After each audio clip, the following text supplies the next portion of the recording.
नमस्कार,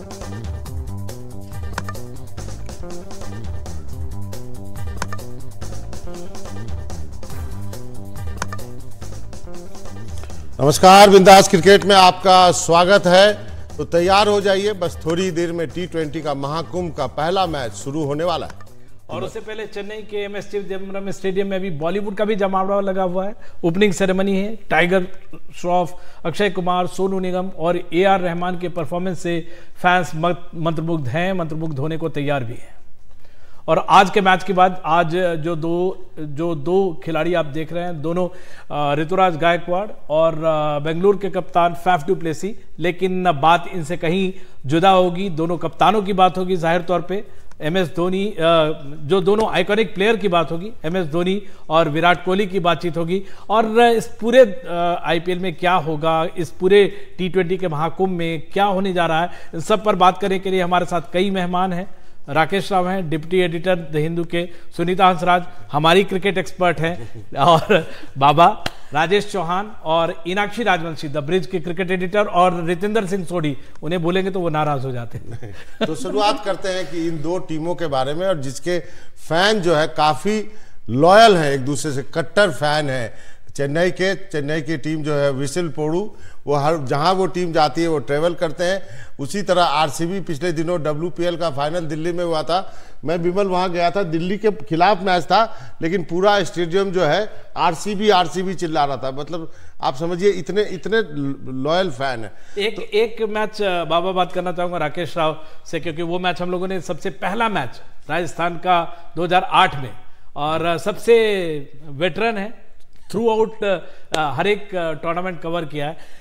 उस समय और इस वक्त में कितना फर्क आ गया है, मतलब ओवरऑल गेम के लेवल से देखें कितना चेंज आया है?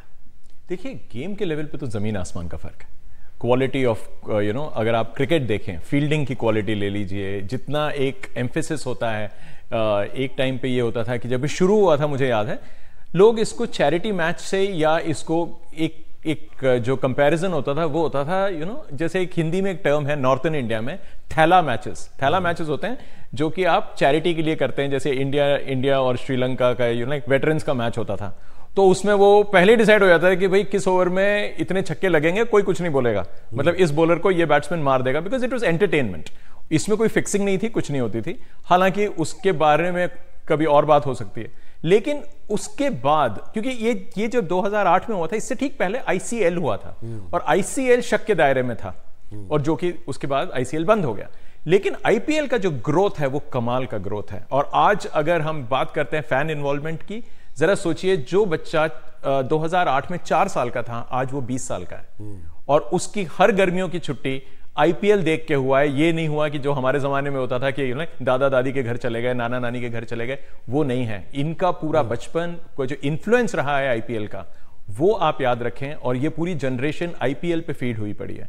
तो आप जो देख रहे हैं ये, चाहे वो WPL हो, IPL हो, फैन इन्वॉल्वमेंट हो, वो जाहिर सी बात है। सुनीता, अब तो राव साहब ने तो अपने जमाने की बात कर दी, आप अपने जमाने की बात क्विकली कर मैंने तो 2007 जब T20 वर्ल्ड कप जीती थी इंडियन टीम धोनी की कप्तानी में, वो लहराते हुए बाल और धोनी ने जिस तरह से ट्रॉफी उठाकर ग्राउंड में दौड़ रहे थे, वो एक समय था जब मैंने क्रिकेट को फॉलो करना शुरू किया था। और तब उसके बाद 1 साल बाद IPL शुरू हो गया, और जो चेंजेस तो हम देख ही रहे हैं, कितना बदलाव आया है। आज रूल्स बदल गए हैं, और क्या सेंचुरीज लगती हैं। पहले जब T20 2005 में शुरू हुआ था, मात्र 12 से 13 सेंचुरीज लगी थी, और उसके बाद 100 से ज्यादा सेंचुरीज लगी हैं बाकी के उसमें टाइम पीरियड में। अगर अब तक का देखा जाए तो कितना स्ट्राइक रेट चेंज हुआ है, स्कोर इतना ज्यादा बनने लगा है। पहले 300 नहीं बनते थे, अब वनडेज में तो इतना सारा कुछ चेंज आ गया। और T20 क्रिकेट ने, खासकर IPL ने ही इतना इंटरनेशनल क्रिकेट को चेंज कर दिया है, तो बहुत बड़ा चेंज आया है। साफ तौर पर हम कह सकते हैं 120 बनते थे T20 में, हम कहते थे अच्छा स्कोर है। 2 टीम्स का सबसे बड़ा रोल है। 200 जो है वो चेंज हो जा रहा है। और इसकी वजह से केवल ऐसा नहीं है कि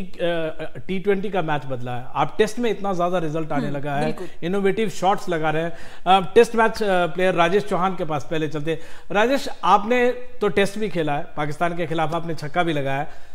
तब से और अब के टेस्ट में जो अब बेसबॉल क्रिकेट कहते हैं, वैसे हमारा तो यश बॉल ने उसको धो दिया, लेकिन क्रिकेट ओवरऑल, न सिर्फ इंडिया का, ओवरऑल दुनिया में चेंज हुआ है। जी बिल्कुल हुआ है। आप देखेंगे कि देखिए रूल्स भी बदले हैं। बाउंसर से, मतलब बॉलिंग के रूल्स बदले तो बैटिंग के भी बदले। आपका थर्ड अंपायर के चाहे रिव्यू आ गए, क्या बोलते हैं, शॉट्स जो T20 में खेले जा रहे थे वो वनडे में और टेस्ट में भी खेले जाने लगे। तो ये हुआ कि जो बॉलर्स थे उनकी जो अपनी क्वालिटी थी उसको उनको बदलना पड़ा, चेंजेस करने पड़े, डेवलपमेंट करने पड़े, वेरिएशन लानी पड़ी बॉलिंग में, डिफरेंट वेरिएशन उनको मौका मिला। तो बहुत सारे बदलाव हुए। अभी वो सुनीता जी बोल रही थी कि भाई कितनी सारी चीजें बदली, सारी चीजों में बदलाव आ गया, टेक्निक से लेके हर चीज में। इवन उस टाइम हमारे टाइम में ऐसे कोई कोचेस नहीं होते थे, ऐसे कोई बैट्समैन कोच अलग, बॉलिंग कोच अलग, आपको शॉट्स के लिए बताया जा रहा है, ये नहीं, ऐसा तो था ही नहीं। हमारे यहाँ तो ये होता था कि जो टैलेंडर्स है वही उसी को अलाउ था ऊपर मारने का, बाकी जो बैट्समैन थे वो उनको भी था कि नीचे ही खेलना है। बाबा रितेंद्र को मैंने अंडर 19 में कैप्टन थे तब बने हुए देखा, तो इनमें कोई चेंज नहीं देखा। नहीं वो उनके फिटनेस का एकदम को सलाम करना चाहिए हम सबको। लेकिन आज की फेवरेट टीम पे बात कर लेते हैं। सोनी साहब बताइए आपकी फेवरेट टीम क्यों और कौन? बाबा मेरी फेवरेट तो आज भी चेन्नई है, क्योंकि चेन्नई जिस तरह क्रिकेट खेली है तमाम ये साल आईपीएल के, वो ऊंदा है, कंसिस्टेंट टू द कोर। इस टीम को जीतना आता है, हारी बाजी को बदलना आता है, और एमएस धोनी का जो टच है, जो मिडास टच है, वो जग जाहिर है। तो जी हाँ, पहला मैच है, फॉर्म पकड़ते समय लग सकता है, लेकिन आज भी इस टीम की कहीं ना कहीं बात होती है। चेन्नई को कोई हल्के में नहीं ले सकता, क्योंकि कुछ साल पहले ये बात भी हो रही थी ये बूढ़ों की टीम है, ये क्या करेगी, लेकिन इस टीम ने आईपीएल जीत के दिखाया है। तो आई एम श्योर आज की फेवरेट, आज का मैच चेन्नई को जाना चाहिए।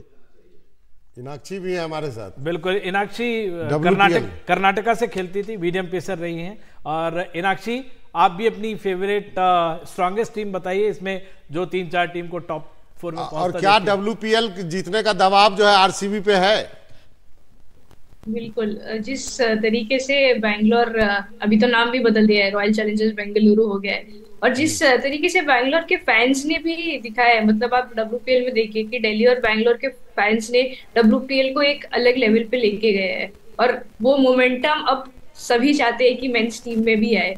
पहली बार हमने देखा कि गार्ड ऑफ ऑनर दिया गया वुमेन्स टीम को, एक चक दे इंडिया जैसा मोमेंट हो गया था, जहाँ पे चक दे इंडिया में उन्होंने हॉकी स्टिक उठा के लड़कियों को ऑनर किया था। यहाँ पे स्मृति चल रही है और विराट कोहली भी वापस आ गए। तो I think favourite Virat Kohli और धोनी की वजह से आरसीबी और चेन्नई ही है। और अभी मतलब ये भी हो रहा है कि इस मैच के तो टिकट्स भी कहीं नहीं मिल रहे थे, बट ये देखना होगा लाइक आज के मैच में भी चेपक कैसे मतलब कैसी पिच रहेगी, पता ही नहीं चलता है चेपक का कि किस टाइप की पिच है। और अभी तक जितने भी मैचेस आरसीबी और चेन्नई के हुए हैं चेपक में, सिर्फ एक ही मैच आरसीबी जीती थी, और वो भी सिर्फ फर्स्ट मैच था 2008 में। तो आई थिंक आज का मैच पे खास तौर पे बातचीत करेंगे ब्रेक के बाद। लेते एक छोटा सा ब्रेक और ब्रेक के बाद फौरन हाजिर होते हैं।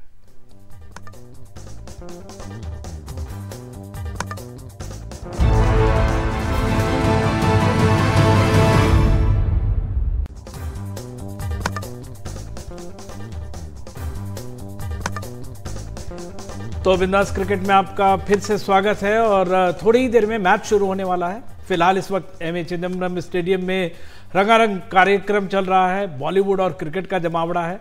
दुनिया के जो भी हुज हू हैं भारत के, सब वहां पहुंचे हुए हैं, और हम बातें कर रहे हैं इस मैच में किसका पलड़ा भारी होगा। सबसे पहले चलते हैं फिर से रितेंद्र सिंह सोढ़ी के पास। सोढ़ी साहब, क्यों लग रहा है आप चेन्नई, आप बता रहे थे फेवरेट टीम है आपकी, क्या वहां पे जो क्राउड है वो 12वां खिलाड़ी साबित होगा चेन्नई के लिए?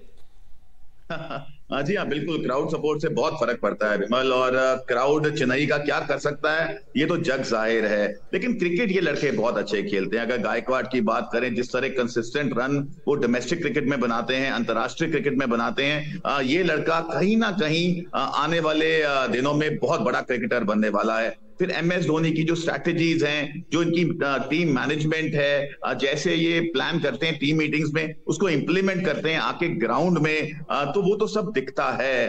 तो जी हाँ, पहला मैच है, देखिए नर्व्स तो होंगे क्योंकि आपको मोमेंटम पकड़ना होता है, लेकिन इस टीम को हम हल्के में नहीं आन सकते, क्योंकि इनको हारी बाजी भी जीतना आता है। तो जी हाँ, अगर आज प्रेशर होगा तो मुझे लगता है बेंगलोर पे। चौहान साहब, आपकी टीम? आज के मैच में? मेरी बैंगलोर है। 2-3 पॉइंट है। एक तो कप्तान ऋतुराज के ऊपर थोड़ा दबाव रहेगा। धोनी भी उनको डिफरेंट ढंग से गाइड करने की कोशिश करेंगे, अंदर फील्ड के अंदर, बाहर तो करेंगे, फील्ड के अंदर। और कोहली, ये जो टीम जीती है वुमेन्स की, इसका एक छोटा सा फायदा इनको बेंगलुरु को मिल रहा है। और कहीं ना कहीं उनमें एक अलग इन्फो रहेगा, जीतने का प्रेशर, दबाव जो अभी बात कर रहे थे रतींदर, वो उल्टा रहेगा, वो बेंगलुरु के ऊपर रहेगा। और उसका, जहां तक मैं कोहली को जानता हूं, इगोइस्ट बंदा है थोड़ा सा, तो वो इस चीज को कहीं ना कहीं ले करके, तो बहुत ताजा है ना, नया नया है, तो वो थोड़ा ना कहीं यादों में रहेगी। और उस बात का फायदा वो जरूर लेने की कोशिश करेंगे इस मैच में। मीनाक्षी, तो मतलब मेरा कहना है कि बैंगलोर। मीनाक्षी, मैं जैसे कह रही थी कि चेन्नई ही जीतता आया है अभी तक चेपक में आरसीबी के खिलाफ। 2008 के बाद जीता ही नहीं है आरसीबी वहां पे। बट यही देखना होगा कि जैसे पिछले साल हमने देखा था कि तीनों मैच होम ग्राउंड पे चेन्नई हार गई थी, वहां पे ऑडियंस, जबकि पूरा स्टेडियम येलो था, तब भी कुछ रीजंस के कारण चेन्नई हार गई थी। तो आज अगर वो मोमेंटम, वो ऋतुराज वो प्रेशर झेल पाते, और ये भी देखना होगा कि धोनी किस हद तक उनको गाइड करेंगे। क्या वो उनको एकदम फ्री छोड़ देंगे? उनके पास जडेजा भी है, हमने देखा था कि जब पिछली बार जडेजा को रेन दिया था वो उतना अच्छे से काम नहीं किया था। बट इस बार उनके फ्लेमिंग कोच भी बोल रहे हैं कि इस बार प्रिपेयर्ड लग रही है चेन्नई की, मतलब अब हाँ, धोनी ने पास ऑन कर दिया है। कॉनवे की इंजरी की वजह से भी थोड़ा है कि मतलब अभी रचिन रविंद्र भी आए हैं, इस हिसाब से कैसे ओपनिंग रहेगा। बहुत नई चीजें हैं चेन्नई में।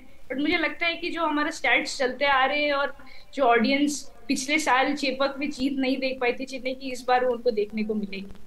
चलिए देखते हैं। राकेश सर, फास्ट बॉलिंग का एडवांटेज, जो खासकर 2 बाउंसर्स हुआ है, उसकी वजह से फास्ट बॉलर इस बार बिके भी काफी महंगे हैं। मिचेल स्टार्क 25 लाख पे, 24 लाख से ज्यादा में। आपको लगता है फास्ट बॉलिंग का एडवांटेज किसको होगा? टॉम करन की टीम को होगा, चेन्नई की टीम? देखिए, चेन्नई की टीम के पास बॉलर्स हैं, जाहिर सी बात है, लेकिन हम ये भूल जाते हैं कि आरसीबी का जो इस बार का जो इन्वेस्टमेंट है ऑक्शन में, वो फास्ट बॉलर्स पे। 9 फास्ट बॉलर्स हैं जनाब, बिल्कुल 9। आकाश, सोचिए, हाँ। उसमें अलजारी जोसेफ को खिलाएंगे या आप लाइक लॉकी फर्ग्यूसन को खिलाएंगे, क्योंकि आपके 3 बैट्समैन तो आपको खिलाने पड़ेंगे। अभी मैं बात करूं ओवरसीज की, तो फास्ट बॉलर्स आपने खरीद तो लिए हैं, लेकिन वो जो 4 फॉरेनर्स की जो लिमिट है, उसमें आप उनको कैसे यूज करेंगे? इंपैक्ट प्लेयर लेके आएंगे, कहीं ना कहीं आपको यूज करना पड़ेगा, रूल्स यूज करने पड़ेंगे। तो चेन्नई के साथ जो मतलब चेन्नई मेरे ख्याल से बैलेंस टीम है आज, जैसे दिख रही है। वो तो जब उतरेगी, जब फील्ड पे उतरेगी तो फिर अपनी जगह है। लेकिन आरसीबी के साथ जो प्रॉब्लम है वो मेरे ख्याल से उन्होंने पूरी तरह सॉल्व नहीं की है। वो प्रॉब्लम क्या है कि वो एक टीम है जो उसके पहले 5 या 6 बैट्समैन ऐसे हैं जो 200 रन कभी बना सकते हैं, चाहे वो बैटिंग पहले करें या बाद में करें। लेकिन उनकी दिक्कत यह है कि उनके पास बॉलर्स ऐसे हैं जो जितने भी बैट्समैन बल्लेबाज बोर्ड पे लगाएंगे, उनके बॉलर उससे 1 रन ज्यादा दे देते हैं। सही बात है, ये प्रॉब्लम है उसके साथ। स्पिन उनके पास है नहीं। स्पिन जब से देखिए, अभी भी देखिए, ये जो कॉम्बिनेशन है, their entire focus is on fast bowling. अब आपको ये करना पड़ेगा कि आपको बोलना पड़ेगा मैक्सवेल को कि भाई साहब आप थोड़ा स्पिन ज्यादा डालें, मतलब अपने 4 ओवर पूरे डालें। तो उनको जितनी बैटिंग करनी है वो तो करनी है, लेकिन अपने 4 ओवर उनको डालने पड़ेंगे अगर उनको स्पिन थोड़ा भी डालना है। नहीं तो फास्ट बॉलर्स के ऑप्शन जरूरत से ज्यादा है। अगेन मेरे ख्याल से ऑक्शन में उन्होंने जो गलतियां पहले की थी, क्योंकि बैटिंग हैवी है उनकी, डेफिनेटली हैवी है, लेकिन अगर उनके आप ऑपोजिशन देखें, जो बॉलिंग उस अटैक, जो उस बल्लेबाजों को जो लोग बॉलिंग करने वाले हैं, चेन्नई का अटैक ज्यादा अच्छा है।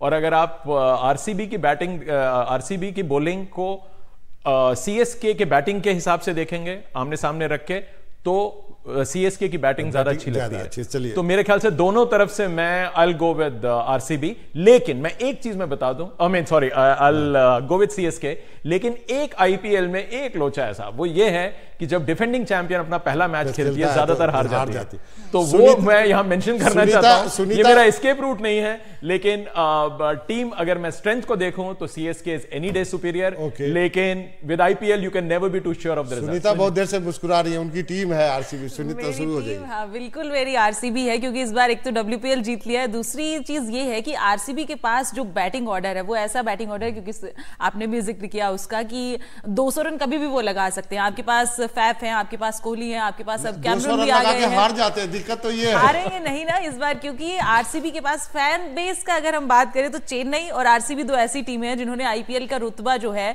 वो वर्ल्ड क्रिकेट में एक अलग ही लेवल पर क्रिएट कर दिया है। और आज जब आरसीबी, मेरा ये मानना है कि चेन्नई के अगेंस्ट उनके होम ग्राउंड में उतरेगी तो डब्ल्यूपीएल का वो प्रेशर मुझे नहीं लगता कि वहां पर प्लेयर्स पे रहेगा, लेकिन एक बहुत फाइटिंग और अच्छा मुकाबला वहां पर देखने को मिलेगा। आरसीबी की जीत की उम्मीद है। साउथ इंडिया डर्बी है और चेन्नई और बेंगलोर का मैच जो है एमए चिदम्बरम स्टेडियम में खेला जाना है, इसलिए चेन्नई का क्राउड थाला की टीम का 12वां खिलाड़ी जरूर साबित हो सकता है। लेकिन इस बार बेंगलुरु की टीम अलग इरादे से उतर रही है, जैसा सुनीता कह रही है, और एक्सपर्ट्स और आंकड़ों के लिहाज से इस पर हमारी जो सहयोगी हैं साक्षी पुंडीर वो बता रही हैं कि किसका पलड़ा भारी रहेगा। फिलहाल आप सभी मेहमानों का शुक्रिया, लेकिन जाने से पहले ये आंकड़ों की कहानी देखिए। सभी क्रिकेट प्रेमियों से निवेदन है कि अपना दिल थाम के बैठ जाइए, क्योंकि आज से क्रिकेट का महाकुंभ शुरू होने वाला है और इस महाकुंभ के लिए हम लेकर आए हैं एक खास कार्यक्रम। इस कार्यक्रम में हम बात करेंगे 4 F's के बारे में। सबसे पहला F यानी फैक्ट्स, दूसरा F यानी फिगर्स, तीसरा F यानी फन और चौथा F यानी फीलिंग्स। तो सबसे पहले बात करते हैं पहले F की यानी फैक्ट्स की। तो आज मैच होने वाला है चेन्नई और बेंगलुरु के बीच में। चेन्नई के फैक्ट्स की बात करें तो टीम दिखती तो आम है लेकिन है बहुत खास, और इसे खास बनाता है महेंद्र सिंह धोनी का अनुभव। टीम में महेंद्र सिंह धोनी के अलावा ऋतुराज गायकवाड़ और अजिंक्य रहाणे जैसे शानदार बल्लेबाज हैं। टीम की गेंदबाजी थोड़ी कमज़ोर दिखाई देती है, लेकिन फिर भी इसमें दीपक चहर, तीक्ष्णा और देशपांडे जैसे अच्छे गेंदबाज हैं। टीम का मजबूत पक्ष जो है वो है उसके ऑलराउंडर्स। टीम में मोइन अली जैसा अनुभव है, शिवम दुबे जैसी युवा प्रतिभा है। टीम पर इस बार सबसे ज़्यादा नज़र रहेगी सचिन रविंद्र के ऊपर। अब बात करते हैं बेंगलुरु की टीम की। नई जर्सी और नए नाम के साथ उतरी बेंगलुरु की टीम में इस वक्त बहुत आत्मविश्वास है, और आत्मविश्वास हो भी क्यों ना। टीम में Virat Kohli, Faf du Plessis और ग्लेन मैक्सवेल जैसे अच्छे बल्लेबाज हैं। टीम की अगर गेंदबाजी की बात करें तो टीम में मोहम्मद सिराज हैं, टीम में लोकी फर्ग्यूसन है, टीम में रीस टोपले भी हैं जो बहुत ही अच्छी गेंदबाजी कर सकते हैं।